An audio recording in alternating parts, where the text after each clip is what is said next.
पिछले पार्ट में हमने देखा था कि एक पार्टनर जो है वो दूसरे पार्टनर को मिनिमम प्रॉफिट की गारंटी दे रहा है।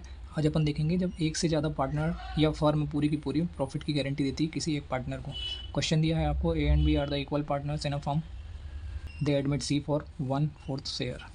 सी का शेयर कितना है? 1/4, 1/4 of profit in the firm. They are given a guarantee for the minimum profit of 2,40,000। C को मिनिमम प्रॉफिट की गारंटी दी गई है कि उसको 2,40,000 तो मिलेंगे। Deficiency arise on that account shall be met by A and B in the ratio 7:3। जो डिफिशियंसी आएगी, अगर कमी आती है उसके प्रॉफिट में, तो ये ए और बी मिलके 7:3 के रेशो में उसको वापस करेंगे। The profit for the year 8 lakh rupees. इस साल का प्रॉफिट था 8 लाख रुपीज़। हिंदी में देखें, ए और बी एक फॉर्म में साझेदार हैं, समान साझेदार हैं। वे सी को 1/4 भाग के लिए साझेदार बनाते हैं, तो सी का हिस्सा है 1/4। वे सी को न्यूनतम लाभ 2,40,000 की गारंटी देते हैं, तो सी का जो लाभ हो गया वो मिनिमम 2,40,000 तो होना चाहिए। अब 2,40,000 में जो भी कमी आएगी तो ए और बी 7:3 के रेशो में उसको देंगे। वर्ष का लाभ था 8 लाख रुपए का। तो यहीं से अपने क्वेश्चन की शुरुआत होती है। अपन फॉर्मेट बनाएंगे, profit and loss appropriation account for the year ended 31 मार्च 2025। यहाँ लिखेंगे by profit and loss account. Profit होगा क्या? इस 8 लाख रुपए में से पहले हम सी का हिस्सा कितना है? 1/4। सी का प्रॉफिट 1/4 है। इस 8 लाख रुपीज़ में से हम 1/4 तो दे देंगे सी को, जो बचेगा उसको हम आपस में ए और बी में इक्वली डिवाइड करेंगे। चलिए कैलकुलेशन समझते हैं। और ऑफ सी इन प्रॉफिट, सी का लाभ में हिस्सा कितना था? जो भी प्रॉफिट रहेगा उसका 1/4 सी को देना है। तो हम सबसे पहले क्या करेंगे, प्रॉफिट था अपना 8 लाख रुपीज़ का, इसका 1/4 किया, 4 से इसको हमने 8 को जो है डिवाइड कर दिया, तो ये आया 2 लाख रुपीज़। ये 2 लाख रुपये तो हम किसको देंगे? सी को। अब लिखा है बचा हुआ लाभ ए और बी को समान अनुपात में बांट दिया जाएगा। Remaining profit will be distributed among A and be equally. तो रिमेनिंग कैसे? टोटल प्रॉफिट था अपना, ये टोटल प्रॉफिट है 8 लाख रुपये का, सी को दे दिया हमने।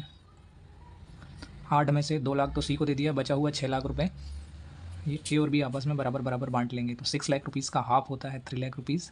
देखते हैं, ए का प्रॉफिट आया 3 लाख रुपीज़ का, बी का आया 3 लाख रुपीज़ का और सी का आया 2 लाख रुपीज़ का।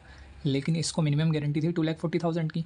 तो डिफिशियंसी देखेंगे, डिफिशियंसी इन सीज प्रॉफिट। सी के लाभ में कमी कितनी है? तो गारंटी है 2,40,000 की, एक्चुअल प्रॉफिट उसको बना है 2 लाख रुपये का, तो कमी आई है अपनी 40,000 की। अब ये 40,000 कौन देगा? तो यहाँ लिखा है अपन ने 40,000 रुपीज़ की कमी को ए और बी क्रमशः 7:3 के अनुपात में वहन करेंगे।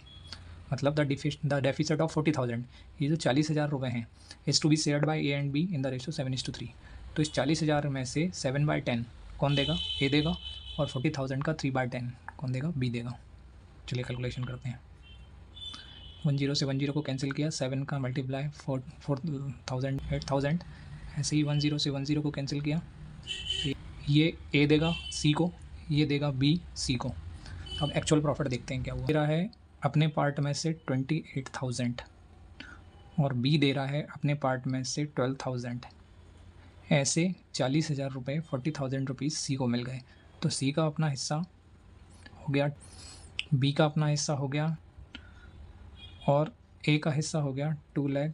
चलिए आप इस फाइनल प्रॉफिट को, ये एक्चुअल प्रॉफिट है इन तीनों का, इसको हम P and L appropriation account में ले जाएंगे। ये भी टोटल डेबिट में आ गया। अब इसको हमने डिवाइड किया तीनों में, तो इसके हिस्से में आया 2,72,000, बी के हिस्से में आया, सी का जो मिनिमम प्रॉफिट था तीनों का टोटल आ रहा है 8 लाख। आई होप आपको समझ में आया होगा। इसमें हमने ये देखा कि एक से ज़्यादा पार्टनर एक पार्टनर को गारंटी दे रहे हैं। Thank you for watching.